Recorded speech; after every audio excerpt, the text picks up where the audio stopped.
আসসালামু আলাইকুম।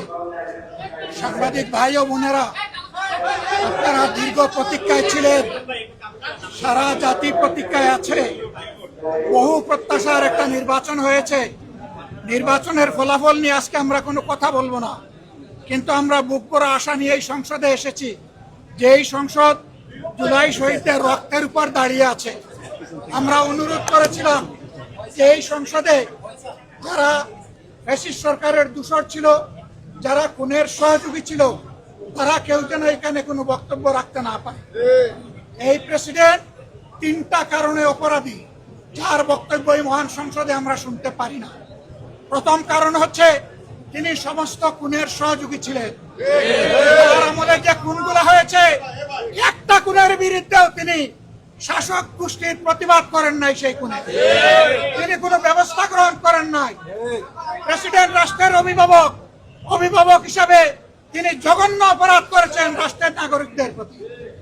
দ্বিতীয় কারণ ছিল, আপনারা জানেন, আগস্ট মাসের 5 তারিখ 24 সালে তিনি জাতির উদ্দেশ্যে ভাষণ দিয়েছেন। সেই ভাষণে তিনি বলেছিলেন যে তৎকালীন ফ্যাসিস্ট প্রধানমন্ত্রী পদত্যাগ করেছেন এবং তিনি তা মঞ্জুর করেছেন। পরবর্তী পর্যায়ে আপনারা দেখেছেন, 2টা মিডিয়ার সাথে সাক্ষাৎকার দিতে গিয়ে তিনি তা অস্বীকার করেছেন, নতুন গল্প সামনে নিয়ে এসেছেন। তিনি জাতির সামনে মিথ্যাবাদী হিসাবে সাব্যস্ত হয়েছেন। দেশের প্রেসিডেন্ট মিথ্যাবাদী সাব্যস্ত হওয়ার পরে প্রেসিডেন্ট হিসেবে তার আর কোনো নৈতিক অধিকার থাকে না। 3 নম্বর অপরাধ তিনি করেছেন, তিনি নিজের হাতে অর্ডিন্যান্স সাইন করেছেন। এই জুলাই অভ্যুত্থানের পরে ফেব্রুয়ারির 12 তারিখ নির্বাচন হবে। নির্বাচনের পরে যারা নির্বাচিত হবেন তারা 2টা ক্যাপাসিটিতে নির্বাচিত হবেন। তারা সংস্কার পরিষদের সদস্য হিসাবে নির্বাচিত হবেন এবং তারা একই সাথে সংসদ সদস্য হিসাবে নির্বাচিত হবেন। একই দিনে উভয় শপথ একই ব্যক্তি পড়াবেন।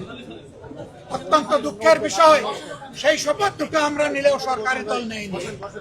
তার প্রথম দায়িত্ব ছিল গেজেট প্রকাশের 30 দিনের ভিতরে সংস্কার পরিষদের অধিবেশন ডাকা। তিনি সেই অধিবেশন ডাকেন না।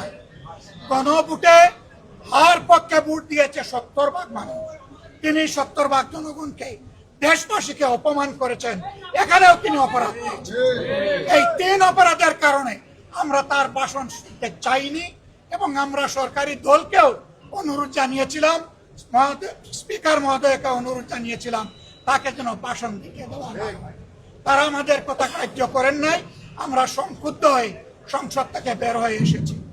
আমরা আগামীতে এই সংসদে কোনো অন্যায়কে আমরা বরদাস্ত করবো না এবং মেনে নেব। আমরা জনগণের স্বার্থের পক্ষে লড়াই করে যাব, অধিকারের পক্ষে লড়াই করে যাব। প্রিয় দেশবাসী, আমরা আপনাদের সাথে আছি, আপনাদের অধিকারের পক্ষে আছি, আপনাদের রায়ের প্রতি আমাদের সম্মান আছে। আমরা আছি আপনাদের সাথে, আপনারাও থাকবেন আমাদের সাথে। সাংবাদিক বন্ধুগণ, আপনাদেরকে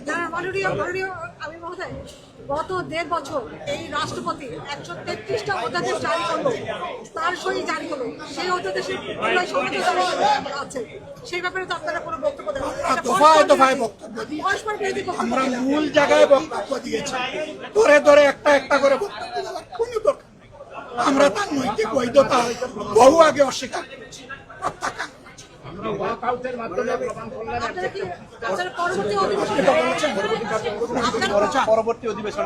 অবশ্যই আমরা জনগণের পক্ষে কথা বলতে এখানে এসেছি, জনগণের অধিকারের জন্য লড়াই করতে এসেছি। এই সংসদ কারো একার নয়, এটা 18 কোটি মানুষের সংসদ। আমরা তাদের প্রতিনিধি হিসাবে অবশ্যই আমরা সংসদ